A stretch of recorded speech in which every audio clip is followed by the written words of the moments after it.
Telugu colour చిత్రాల తొలి super star Shobhan బాబు 42వ భాగం.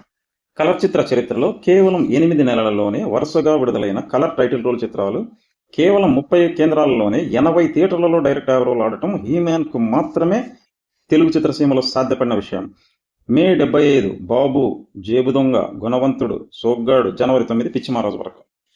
సికింద్రాబాద్లో తెలుగు చిత్రాలు విడుదలయ్యే 10 మెయిన్ థియేటర్లలో 9 థియేటర్లలో డేట్ తిరిగిన కలర్ చిత్రాలు గల ఏకైక హీరో హీమ్యాన్ మాత్రమే, నటరాజ్ 79 తప్ప. అజంతా జోదగాడు 58, చిత్రాన్ని సోగ్గాడు 56, అంజలి మహారాజ్ 50 రోజులు, ప్యారడైస్ ఏసీ జేబుదంగ 50 రోజులు, ప్రశాంత్ ఏసీ చక్రవాకం 35 రోజులు, మంజు ఏసీ శ్రావణసంద 36 రోజులు, మనోహర్ ఏసీ జైలు పక్షి 32 రోజులు, రాజేశ్వర్ మంచి మనుషులు 64 రోజులు, అలంకార్ గోరింటాకు 56 రోజులు. సికింద్రాబాద్లో 51 కలర్ చిత్రాలు డేట్ తిరగడం హీమ్యాన్ కు మాత్రమే చిత్రసీమలో సాధ్యపడిన విషయం ఏ తరం హీరోలకైనా.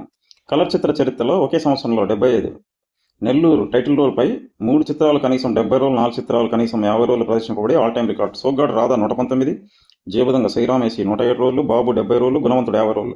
జంట నగరాలలో కేవలం 12 వారాల వ్యవధిలో విడుదలైన 4 కలర్ చిత్రాలు, ప్రతి చిత్రం కనీసం 25 పైగా సంయుక్త వారాలు, 4 చిత్రాలు కలిపి మొత్తం 108 సంయుక్త వారాలు ప్రదర్శింపబడి ఆల్ టైమ్ రికార్డు. ఏ చిత్రము 125 రోజులకు మించకుండా ప్రదర్శింపబడి తెలుగు కలర్ చిత్ర చరిత్రలో కేవలం 7 నెలల 18 రోజుల లోపే విడుదలైన చిత్రాలు కేవలం 31 కేంద్రాల్లోనే 100 థియేటర్లలో 50 రోజులు డైరెక్ట్గా ప్రదర్శింపబడి ఆల్ టైమ్ రికార్డు సృష్టించిన హీరో హీమ్యాన్ మాత్రమే. 1975 బాబు నుండి సోగ్గాడు వరకు 2 వేర్వేరు దశాబ్దాలలో వరుసగా 4 నెలలు నెలకొక కలర్ చిత్రం విడుదలై ఒకే కేంద్రంలో హైదరాబాద్. ప్రతి చిత్రం డైరెక్ట్గా 50 రోజులు, షిఫ్ట్ మీద 100 రోజులు ప్రదర్శింపబడి ఆల్ టైమ్ రికార్డ్.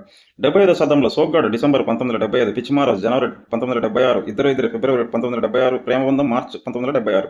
80 దశాబ్దంలో ప్రతీకారం జూలై 1982, స్వయంవరం ఆగస్టు 1982, దేవత సెప్టెంబర్ 82, ఇల్లాల కోరికలు అక్టోబర్ 82.